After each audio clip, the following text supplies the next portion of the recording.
Donald Trump is dramatically flipping the narrative just as India fumes over deadly attacks on tankers. After US Central Command reports of Hellfire strikes on vessels triggered outrage, Trump has sought to shift the blame squarely onto Iran.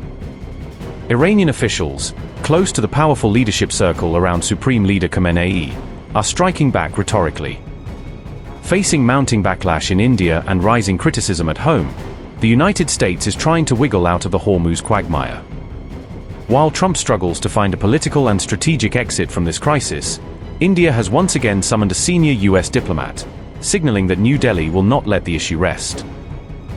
On June 12, President Donald Trump publicly blamed Iran for attacks on Indian crewed ships, attempting to reframe the crisis by accusing Tehran of targeting vessels with Indian mariners. In a pointed post on his Truth Social platform, Trump claimed that Iranian drones had targeted commercial ships carrying Indian crew members, framing the incident as a totally unacceptable escalation by Tehran against key international shipping lanes. His accusations against Iran landed at the very moment India was formally protesting alleged US attacks on Indian crewed vessels, underscoring the stark disconnect between Washington's narrative and New Delhi's serious concerns over American naval actions. Donald Trump said, and I quote, "Also, their totally rebuffed drone attack last night against Indian ships leaving the Hormuz Strait is totally unacceptable." Unquote. Meanwhile, Iran's embassy in India has pushed back hard, dismissing Trump's allegation as a deliberate attempt to divert attention away from the reality that US forces have been accused of hitting Indian crewed vessels in the Gulf of Oman. Iran slammed Trump's claims, and I quote, "The US president's accusation against Iran regarding an Indian vessel in the Strait of Hormuz is simply baseless. It is an attempt to divert public attention from the brutal fact that the US has attacked 3 Indian vessels in less than a week and killed 3 innocent Indian sailors. That's pathetic." Unquote. Since June 8, the US military has been accused of striking 3 different commercial ships that were carrying Indian crew members, fueling anger in New Delhi and raising serious questions about American rules of engagement in the region. In one of these incidents, 3 Indian seafarers lost their lives, a tragic development officially confirmed by the Indian government, which has stressed that their deaths were both avoidable and deeply unacceptable. On June 12, India summoned US Chargé d'Affaires Jason Meeks for the second time in just 1 week, underscoring how seriously New Delhi views the continuing attacks and the urgent need for answers from Washington. Meeks was called into the Ministry of External Affairs in New Delhi at around 2 p.m., where senior Indian officials delivered a clear and tough message about the consequences of US naval actions in the Gulf region. India lodged a strong protest over the fact that US attacks on commercial vessels carrying Indian crew allegedly continued even after Meeks was first summoned on June 10, suggesting that earlier warnings had been ignored or downplayed by American commanders. India's statement said, and I quote, "A strong protest was lodged with him regarding the continuing attacks by US naval forces on commercial vessels carrying Indian mariners in the Gulf of Oman, which have already resulted in the tragic and avoidable loss of 3 Indian lives."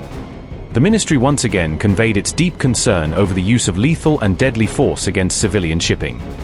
Such actions are unacceptable and undermine the safety, security, and stability of international maritime commerce in a sensitive region at a difficult time.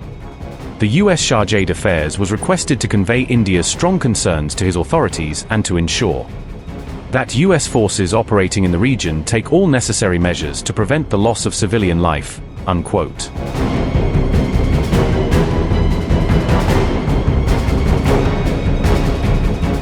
Amid fresh exchanges of fire between US and Iranian forces, another ship carrying an Indian crew has come under attack in the increasingly volatile Gulf sea lanes.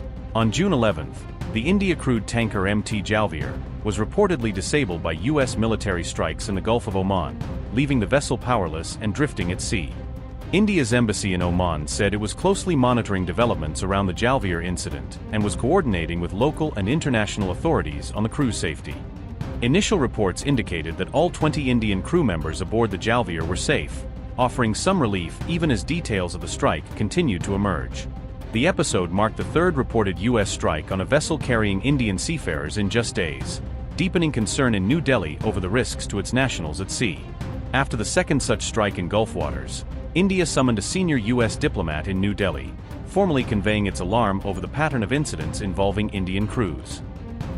New Delhi has said it expects Washington to take note of its strong protest, making clear that further strikes endangering Indian seafarers would carry serious diplomatic consequences.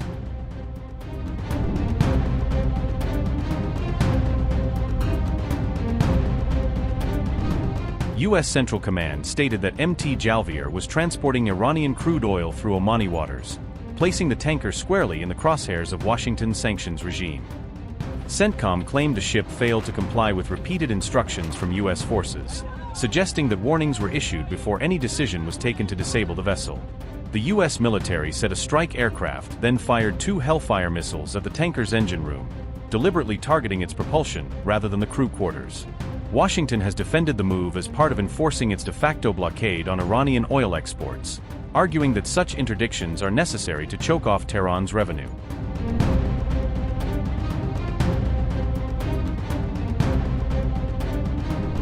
Earlier this week, U.S. forces fired on the empty tanker Marivex over suspicions linked to Iran's oil trade, signaling a tougher American line on ships accused of carrying sanctioned crude.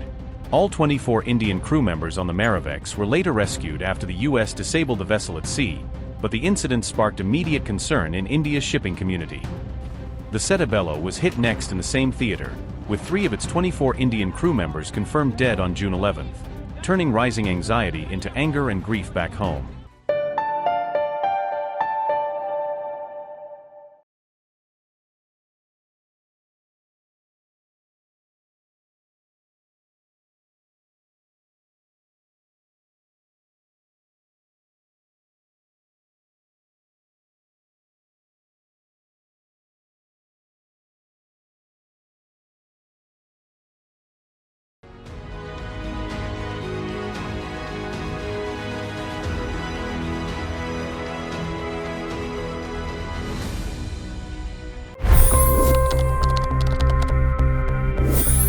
$25 crore गरीब गरीबी को परास्त करके बाहर निकले। For the good of our nation, let's work together and let's truly make America great again. The fastest news breaks. Requested PM saying that we will have to speak to Putin and to Zelensky. The biggest news makers. The relationship with India is probably the most important bilateral relationship the U.S. will have for the rest of this century. The capital delivered quite an election result today. Expert analysis. The million-dollar question today is how to stop this dance of death. Ground reports. I'm standing at the crossroad of the Kumbh Mela. Behind me are more than 100 entry ghats. Long-form interviews. Exclusionary politics is reflected in Manipur case as well. You don't bother because this is a small state. Deep dive into burning issues. It's often said DRC could be the richest country in the whole world. It's because of what sits underneath. Why exactly did the US topple the Sheikh Hasina government? HT videos. We don't just break news, we break it down.